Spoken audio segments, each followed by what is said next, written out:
was always the Jags. Always the Jags. Always the Jags. Always the Jags. Always the Jags. Welcome into Always the Jags, your podcast for everything Jacksonville, everything Jaguars, everything Duval. We'll talk a little bit about how the Jaguars can beat the Raiders.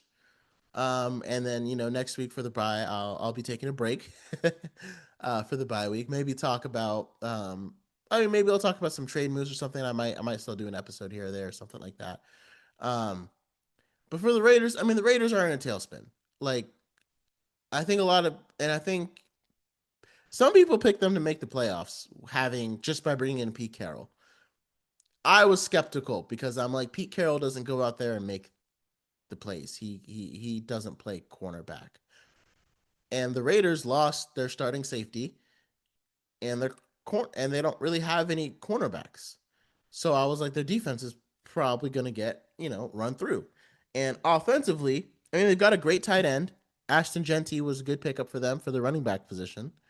But they don't have a receiver. They don't have a big-time receiver.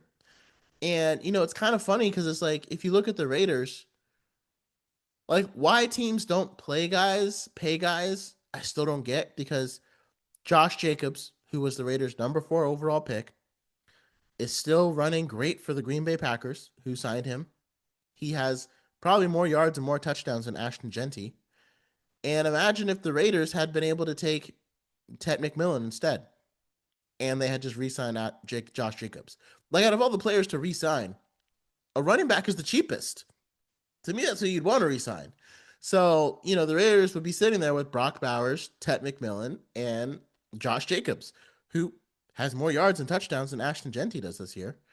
And he's helping out the Green Bay offense a lot. So it's a decision that they made, right? And I didn't think that Geno Smith would kind of fall off this hard, but I do think Geno Smith's in a tough spot where he has an offense that doesn't have a whole lot of playmakers. Brock Bowers didn't really come back as strong as we thought he would this year. I drafted him high in a lot of leagues, and he's been out for 3 weeks straight, and even when he was in, he wasn't putting up that many points, at least not that we would expect. I think Travis Kelce has more points than him, which will tell you a lot. But again, Travis Kelce has played more games. So I think the key against the Raiders is to reestablish the running game, because that's one thing that we haven't been able to establish against the Seahawks or the Rams. And the problem is when we don't establish the run, if we can't establish the run because they're loading up the box, Trevor's not threatening you with his arm because he's not seeing the open guy. If he hit Travis Hunter for a few of those plays, the run game would have opened up, or if receivers were catching the ball, the run game would open up because they would need more guys in the back to cover. But it's why do you need a guy in the back to cover if the receivers don't even catch the ball? So I think it's going to be the key against the Raiders. Just reestablish the run. They've got Max Crosby. You're going to know where he is. That's their biggest threat on their defensive line.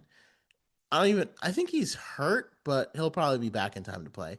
The protection you'll just run at him, right? And run guys away from him, and you'll be able to get nice runs.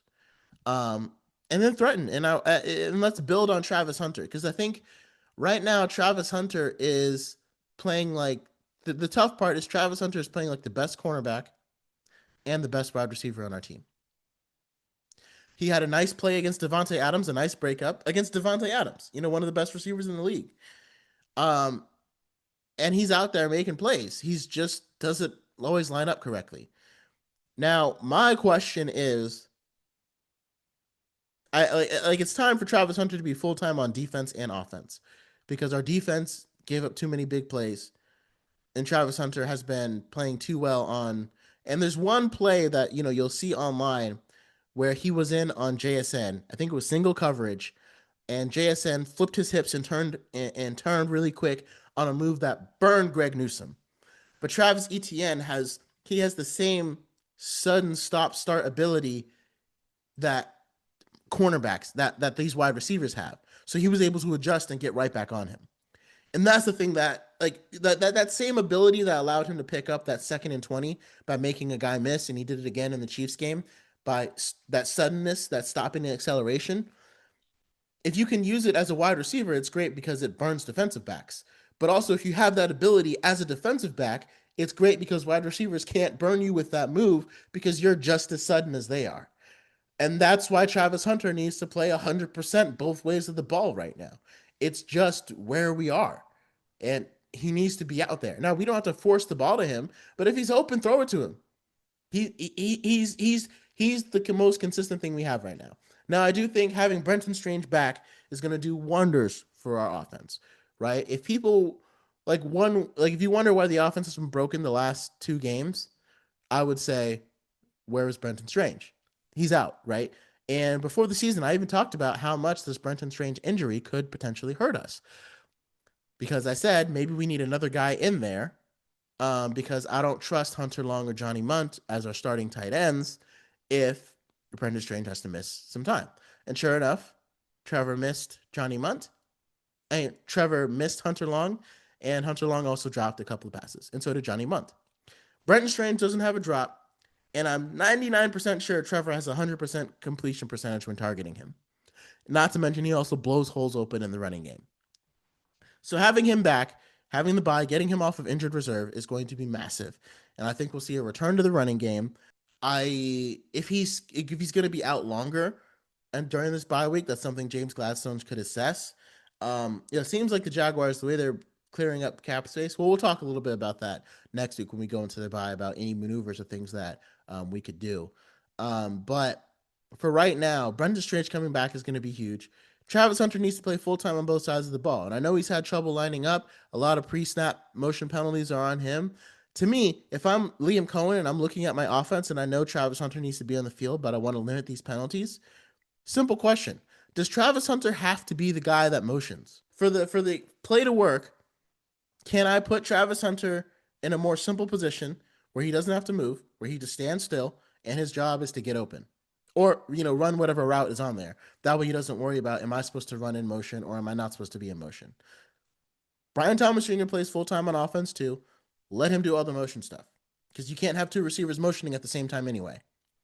And as long as Travis Hunter understands if he needs to run a route or block, Travis Hunter's taking time to learn the offense, but I would simplify Travis Hunter's role in the offense. Like, if the X receiver is supposed to be the motion man and Travis Hunter is supposed to play the X receiver, then I would make him the Y receiver. And even if that means he's switching back and forth between the X role and the Y role, as long as he's not in the motion role, just do that so he can just get lined up. And then maybe in the offseason he can be a motion guy. But for right now, just don't have him motion. You've got other players that you can put in motion. You don't need Travis Hunter to do it. And that way he won't get confused lining up. Just no more motions for him. Maybe he'll catch on. But for right now, that seems like an easy solution. Because there's lots of plays I see Brian Thomas Jr. where he doesn't have to go in motion. So now, of course, if you're sending the same guy in motion, can that, be a little predictable to the defense? Maybe, but just because the guy is going in motion doesn't mean he's getting the ball, and it doesn't mean you know who's getting the ball. So I think, the answer here is Travis Hunter is on the field for every offensive snap, but he doesn't go in motion. And he's on the field for every defensive snap. And depending on, Anthony Campanile likes to run a lot of zone.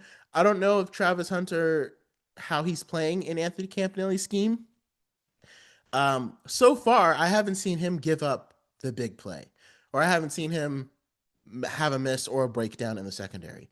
So maybe he's catching on to the defensive scheme more, but he needs to be on the field for both offense and defense. It's just that simple. He's got the suddenness to keep up with guys, and he's got the suddenness to make guys miss. So we need to make it happen, make it work around him. So those are my thoughts. And I think that's how we'll beat the Raiders too. The Raiders will threaten us in the middle of the field with Brock Bowers, of course, but having Devin Lloyd's return will be huge as well. So I'm glad he gets another week to rest up. This bye came at a great moment because I also think our defense suffered from not having Devin Lloyd out there, which is another sign that, again, we'll get to in the bye week, guys that need to be if James Gladstone does anything during the bye week, I'm calling up Devin Lloyd's agents and I'm hammering out a deal. I'm giving him the Zach Bond deal and I'm saying, hey, can you sign us before we get on the field against the Raiders? Because we need him. He's the best coverage linebacker we have, and that's what we need. We need a coverage linebacker. And I don't worry about Brock Bowers hurting us if he's in coverage. And I don't worry about Ashton Genty if Foye Oluokun is focused on stopping Genty, because Foye is still getting off blocks and he's still a tackling machine. So again, you don't want to underestimate any team ever, right? Trey Tucker has shown the ability to get behind defenses. We need Andrew Wingard playing a little more. Like, he's been playing solid the first 3 weeks, but he's kind of fallen off the last 2 in assignments and things. So we need guys to be a little bit more disciplined in how they're running routes and things like that, and in watching guys running routes and coming into their zones. But we should beat the Raiders. If we don't, the entire season is lost, right? And it's very important that we beat the Raiders, because the Houston Texans just lost to the Seahawks. Now they play the 49ers and the Broncos next. Those could be 2 losses. If the Texans lose both of those games, I mean, their season is over. They only have 2 wins on the season. Right now, they're 2-4. And I think they could very well lose to the 49ers and the Broncos. If they win, they come into our Jaguars-Texans game, instead of 2-6, they would come in at 4-4. And if we beat the Raiders, we'll come into that game 5-3. So whoever wins that game will go to 5-4. And no, if the Texans win that game, they would go to 5-4, and so would we. So we would now be tied with the Texans. So if they lose, that would put us in a great spot to beat the Raiders and maybe keep it going and just knock the Texans out of this thing in week 9, because when teams lose that much, it gets demoralizing, especially with the Texans just losing a tough game to the Seahawks. And the 49ers and Broncos are no slouch. I can see the Texans winning one of those games. I don't know if they're going to be able to win both. So if we could do that, that will kind of check the Texans off the list as far as getting into the playoffs and competing for the division. The Colts continue to roll. It doesn't look like there's anyone in the league that they can't beat. So I don't think we'll be competing for the division. And I thought that would be because of the Texans. Turns out it's because of the Colts.